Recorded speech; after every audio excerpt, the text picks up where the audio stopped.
Hello, this is Johnny Carson, and you're listening to Golf Talk Radio with Mike and Billy. You know, the closest these two guys have come to par was watching The Tonight Show back in the 60s before me. Hey-oh! I bet you did not know that.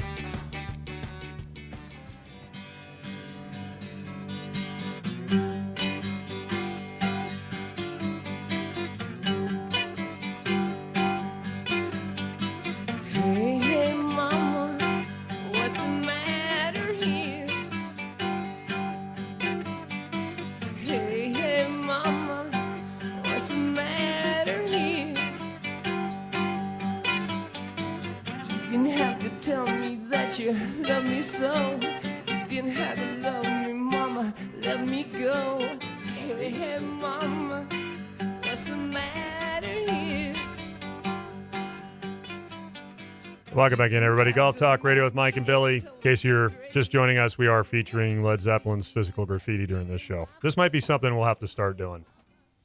As long as I don't offend people, because there's some stuff that I listen to that I know is not for the masses. I don't listen to like death metal or anything like that, but you know, it's just some people don't, whatever. I don't want to offend people with any of that stuff. But anyway, I think everybody can relate to Physical Graffiti and The Who and AC/DC and all that stuff, right? Don't you think? Sure. I don't know. I'll have to talk with Billy about it. You're like, yeah, whatever. I don't want to be a part of this decision. Oh, I think it's great. In the studio with us, we've got Dave Schmandl from slicksticks.com, your key to better golf. You can give him a shout at 805-598-9993 for clubs, grips, repairs, adjusting loft and lies, lessons, flight scope, you name it. I'm Mike Brabennick from Paso Robles Golf Club, and we'd love to have you guys, and a lot of people have from the show, which is cool.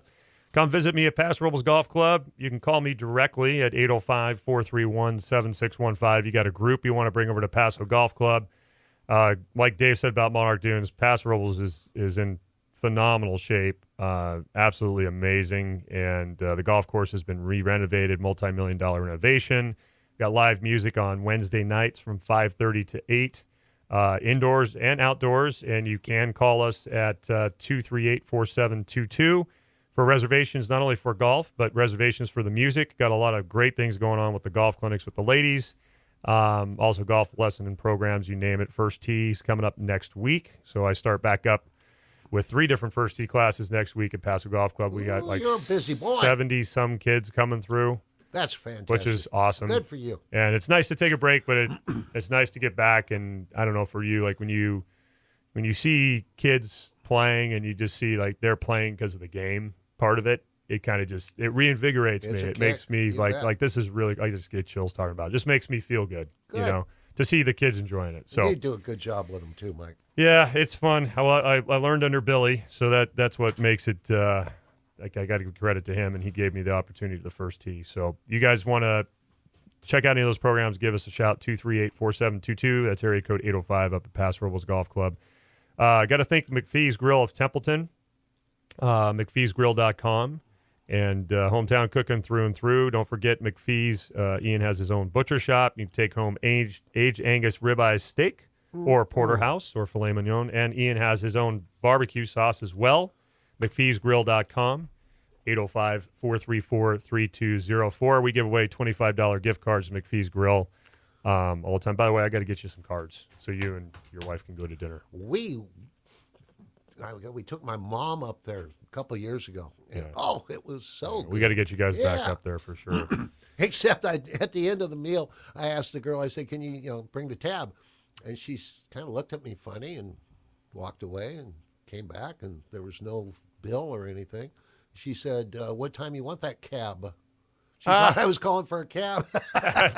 No. That's funny. Too funny. Well, call the show here if you guys want to chime in. We've talked about warm-up routines. We've talked a little bit about reshafting clubs. By the way, Dave, we're talking about reshafting clubs and what's the line? What's it worth? And I'm sure it's more of a personalized question on how much money you have and how much money you want to put into these things. Another thing, look at the grooves on them. Yeah. And if those grooves are worn, get a new set of clubs. And then you looked up the Ping Eyes online on eBay. What are they selling for? I saw Copper one beryllium. set, $400. That's pretty dang good. I don't know if they were that expensive new. Yeah, I do remember. You know I what? remember the Ping Eye. I sold 5 sets to a bunch of Japanese guys that were taking them back, and they were selling for $1,000 in Japan, but they were $329. I remember. We sold them. We sold them when I was at Shoreline, which was probably the late '80s. I think we had them priced somewhere between $600 and $700. Oh, okay.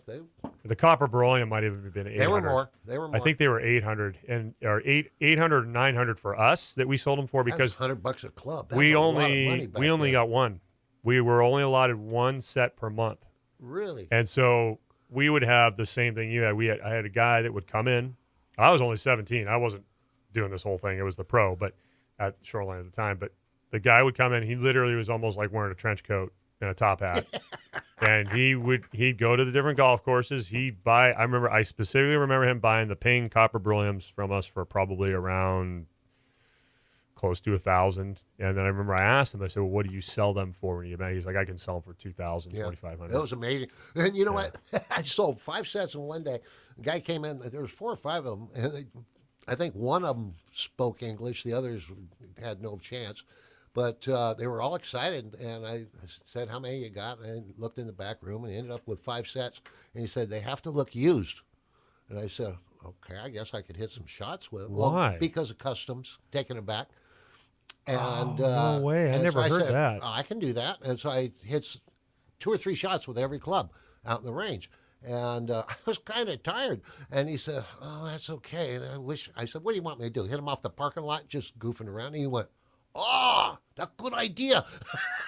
I hit 1 shot with every club off No the asphalt, way. which was just outside the door, right between the pro shop and driving range, and got a good gouge out of every iron. And he said, that's perfect. And they paid cash, a bunch of $100 bills, and walked away happy as could be. I would have had him pay first. I don't remember how we did it, but yeah. Weren't you sick of your stomach? No, actually, it didn't bother me that much as far as messing up the clubs. Did it but mess up I your was back? tired. Did it mess up your back? Well, Hitting on the asphalt? Maybe that's the answer. Like how many That's how where many it all sets did you started. sell, and how many sets did you have to hit off the asphalt to get these clubs sold?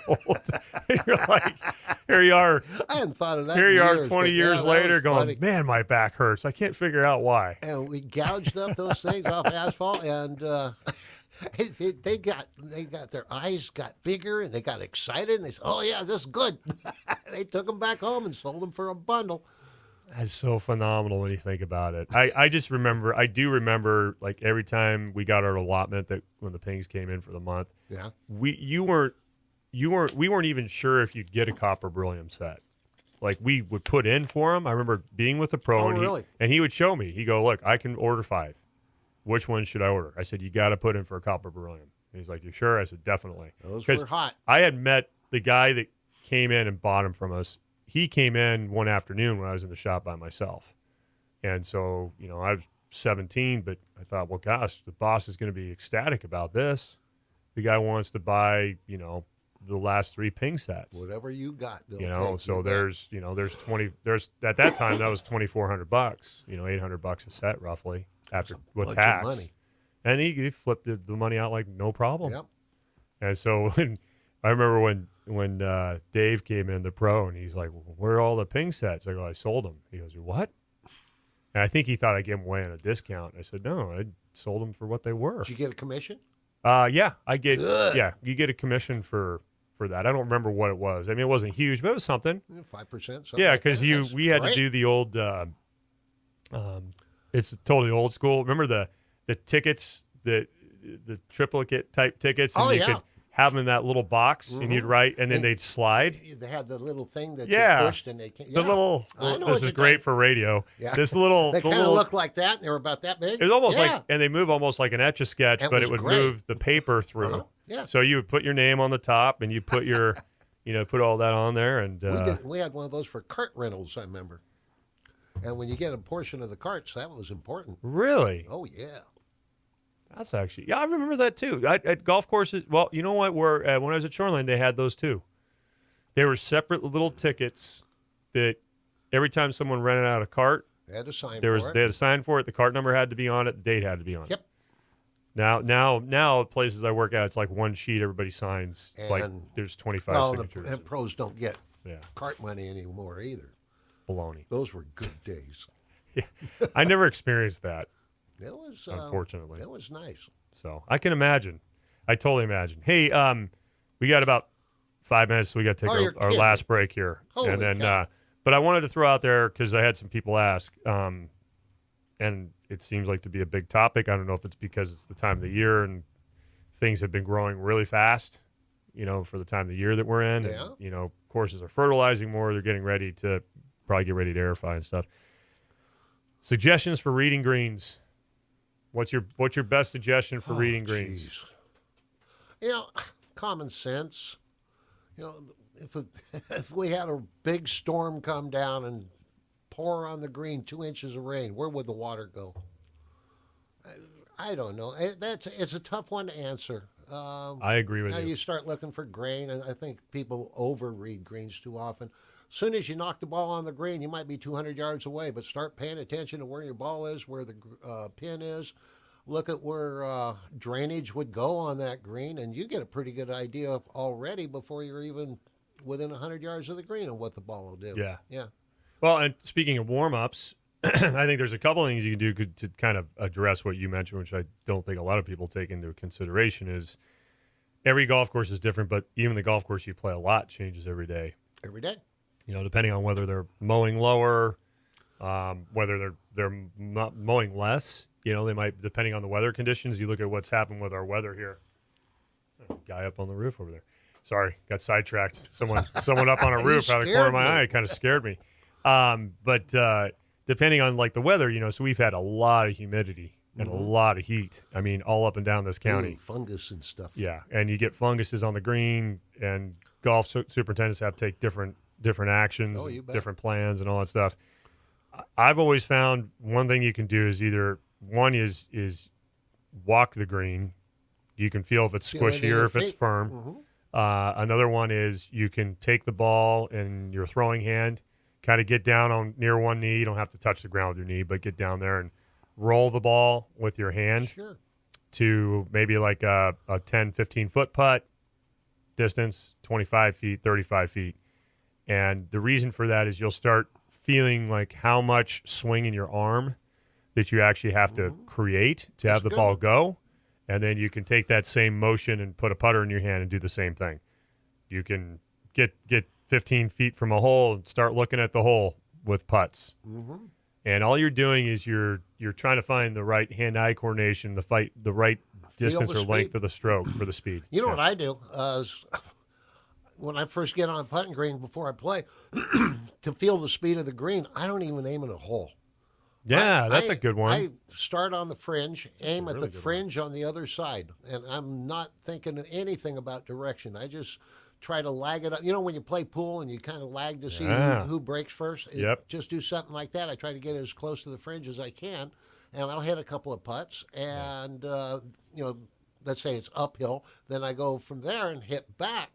And then I get the downhill putt, and when you're not aiming at a hole, it's a lot easier to feel the shot. That's a because- great that's a great way to do it. and then you get a feel for speed, and then start aiming at holes, because when you got a hole, it's 4¼ inches, and it's always creates a little bit of anxiety, no matter how simple it is. So Yeah.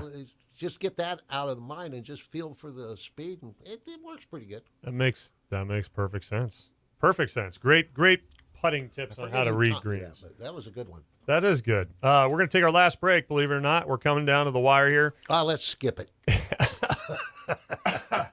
You guys want to call us? We're going to do the last segment of the show here. It'll be about 10, 15 minutes. We're going to do all trivia. David and I have a couple other topics to talk about, but you can call us at 805-595-3776. Want to remind you guys, the 30th of September, which may be moved to the October the 7th, depends on some scheduling issues with the show here.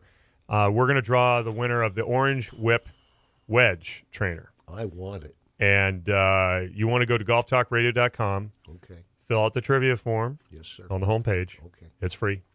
No purchase necessary. It's cheaper than air in your tires. It is. It's cheaper than the air we breathe, I think.